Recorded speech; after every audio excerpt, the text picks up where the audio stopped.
एक सादा ड्रोन लेकिन 2000 किलोमीटर की रेंज और अमेरिका के महंगे हथियारों से भी ज्यादा तबाहकुन। ये इतना सस्ता है कि इसे बनाना एक आम कार से भी कम खर्च है, लेकिन इतना खतरनाक कि दुनिया का महंगा तरीन दिफाई निजाम आयरन डोम भी इसे देखकर घबरा जाता है। ये है ईरान का RS-2, वो ड्रोन जिसने हालिया दिनों में इसराइल के नाकाबिले तस्खीर होने के दावे को खाक में मिला दिया। हालिया कशीदगी के दौरान ईरान और उसके इत्तेहादी तंजीमों ने जब इसराइल पर हमले किए तो RS-2 ने वो कर दिखाया जो बड़े बड़े बैलिस्टिक मिसाइल न कर सके। इसने सिर्फ हमले नहीं किए बल्कि इसराइल के रेडार्स को अंधा कर दिया। इस ड्रोन ने इसराइल के हसास फौजी अड्डों, कम्युनिकेशन टावर्स और खास तौर पर रेडार तंसीबात को निशाना बनाया। RS-2 की सबसे बड़ी ताकत उसका एंटी रेडिएशन वर्जन है। ये ड्रोन दुश्मन के रेडार से निकलने वाली लहरों का पीछा करता है और सीधा रेडार के मरकज से जा टकराता है। जब रेडार तबाह हो जाता है तो आयरन डोम के मिसाइलों को पता ही नहीं चलता कि निशाना कहाँ है। RS-2 की कहानी ईरानी इंजीनियर्स की उस हिकमत अमली का नतीजा है जिसे कम कीमत ज्यादा तबाही कहा जाता है। इसे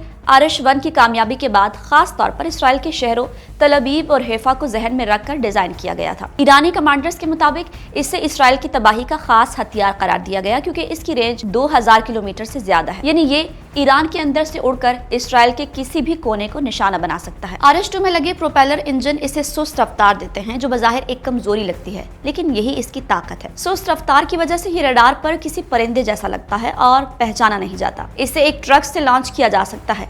एक बार फिजा में बुलंद होने के बाद ये घंटों तक हदफ के ऊपर मंडला सकता है और जैसे ही सही मौका मिलता है ये किसी उकाब की तरह नीचे गिरता है। कीमत की बात करें तो RS-2 एक मुआवजा है। इसकी तैयारी की लागत अंदाजन 10 से 20 हजार डॉलर है। इसे गिराने वाले एक मिसाइल की कीमत लाखों डॉलर होती है। अक्सर लोग इसे मशहूर शाहिद 136 समझ लेते हैं, लेकिन RS-2 उसका बड़ा और ज्यादा ज़हीन भाई है। RS-2 शाहिद के मुकाबले में काफी बड़ा है और ज्यादा बारूद ले जा सकता है, 50 किलोग्राम, इतना ज्यादा कि पूरी इमारत तबाह हो जाती है। शाहिद 136 बुनियादी तौर पर साकिन अहदाफ के लिए है, जबकि RS-2 खास तौर पर रेडार्स और दिफाई निजाम को तबाह करने के लिए बनाया गया है। RS-2 में ये सलाहियत है कि वो परवाज के दौरान अपना रास्ता बदल सकता है और ऑपरेटर उसे रिमोट के जरिए आखिरी लम्हे तक कंट्रोल कर सकता है। RS-2 ने जंगी मैदान के कवानीन बदल दिए हैं। पाबंदियों से तबाहाल ईरान के पास महंगे और जदीद हथियार बनाने के खराजात नहीं थे, लेकिन इसके सस्ते हथियार इतने तबाहकुन साबित होंगे किसने सोचा था।